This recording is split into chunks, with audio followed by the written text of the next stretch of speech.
Entender como funcionam os três poderes é importante, afinal o Brasil e diversos outros países adotam essa divisão de poderes para governar. Mas isso não quer dizer que seja uma tarefa fácil. Como tudo que aprendemos é preciso uma introdução, saber primeiro de onde vem e o que é.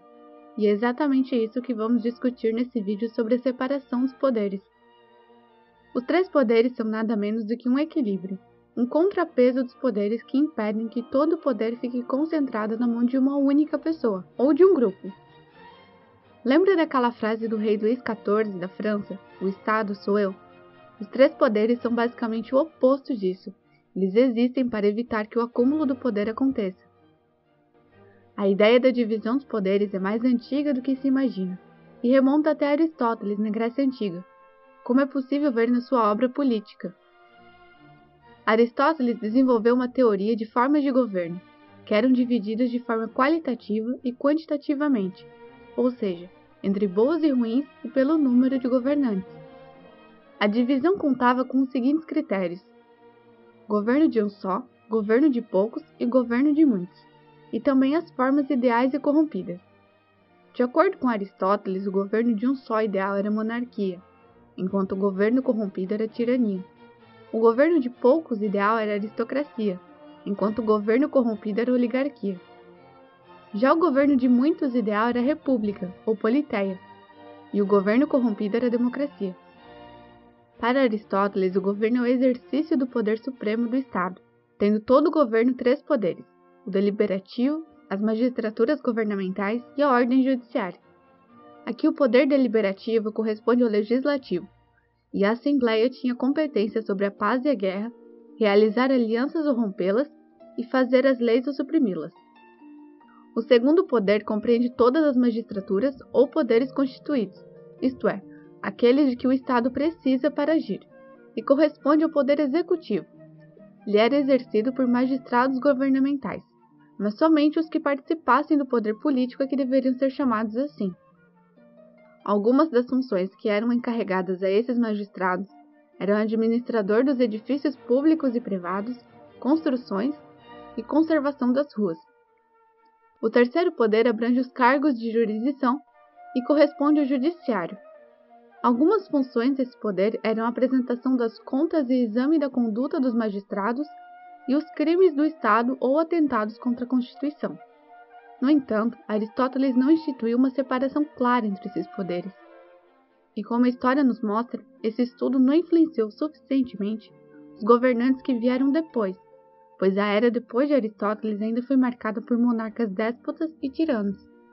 Foi só durante a Idade Moderna, em plena era do absolutismo, que a ideia da divisão dos poderes foi melhor esculpida através dos trabalhos do inglês John Locke e especialmente do francês Charles de Montesquieu. John Locke é considerado o fundador do empirismo, doutrina segundo a qual todo conhecimento deriva da experiência, e é também o pai do liberalismo. Locke propunha um tipo de governo limitado, que seria exercido mediante um contrato entre o governante e a sociedade.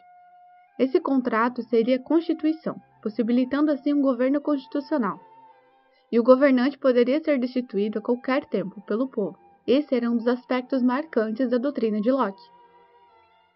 Alguns pontos dessa doutrina podem ser vistos na Revolução Gloriosa, um golpe de Estado articulado e legitimado pelo parlamento inglês, que culminou na assinatura de uma Declaração de Direitos que limitava o poder real, a Bill of Rights. Entre diversas outras coisas, a Declaração dos Direitos estipulou que o rei não tinha o poder de revogar as leis feitas pelo parlamento ou de impedir sua execução. Ao separar os poderes, a Bill of Rights otimizou a forma na qual a administração do Estado inglês era exercida. Foi o sucesso desse modelo que influenciou diversos outros, como por exemplo o norte-americano. Na obra Segundo Tratado sobre o Governo Civil, desenvolvida no contexto da Revolução Gloriosa Inglesa, Locke delineou os contornos da teoria da separação dos poderes. Ele descreve três poderes: poder legislativo, poder executivo e poder federativo. O parlamento exerceria a função legislativa, e o rei a função executiva e federativa, referente à segurança. Na teoria de Locke, o poder legislativo era superior aos demais, e o poder federativo estava sempre ligado ao poder executivo. Contudo, a formulação da teoria da separação dos poderes, como conhecemos hoje, foi idealizada por Montesquieu, em sua obra do Espírito das Leis. É impossível falarmos em separação dos poderes sem mencionar o pensador. Para Montesquieu, todo aquele que está no poder, seja uma pessoa ou um grupo, tende a abusar dele. Por isso é importante a separação dos poderes para instaurar um equilíbrio, e ninguém possuir o poder absoluto. Para o filósofo, o poder do Estado deveria dividir-se em funções específicas, atribuídas a órgãos independentes.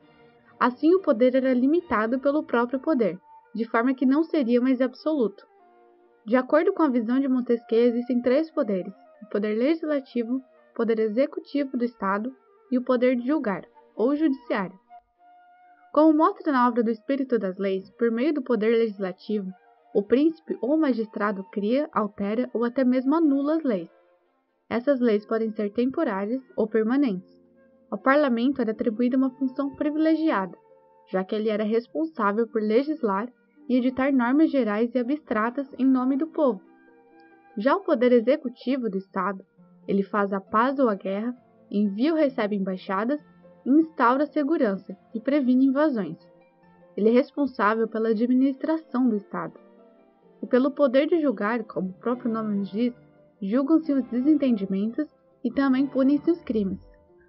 Para Montesquieu, o poder judiciário é de certa forma nulo, e não poderia impor limitação aos outros poderes, que não fosse decorrente da própria separação. Com a separação e independência de cada poder, Montesquieu ainda desenvolveu um sistema de freios e contrapesos, que significa a limitação do poder pelo próprio poder, ou seja, cada poder deveria ser autônomo e exercer a sua função, mas ao mesmo tempo, o exercício dessa função deveria ser supervisionado pelos outros poderes. Esse sistema de freios é formado pela faculdade de estatuir e pela faculdade de impedir.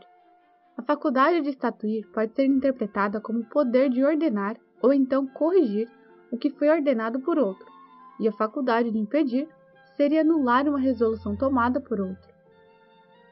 Então, assim sendo, o corpo legislativo, composto por 2 partes, controlaria uma a outra pela faculdade de impedir, e o legislativo, como um todo, controlaria o executivo com a faculdade de estatuir, e o executivo controlaria o legislativo com a faculdade de impedir. Já o poder judiciário, enquanto poder nulo, Montesquieu não atribuiu faculdade. A separação dos poderes em Montesquieu é muito importante, porque influenciou a organização de governos que temos hoje. Montesquieu e outros autores, como Rousseau e Voltaire, tiveram grande influência na Revolução Francesa e na Revolução Americana, que por sua vez influenciaram muitos outros países no Ocidente. Já o Brasil adotou a tripartição de poderes a partir da primeira Constituição Republicana, de 1891, inspirada nos Estados Unidos. Claro que ao longo dos anos tivemos diversas modificações e diversas constituições, mas esse é um assunto para outro vídeo. Muito obrigada por assistir, não esqueça de curtir e se inscrever no canal e compartilhe se você gostou do conteúdo.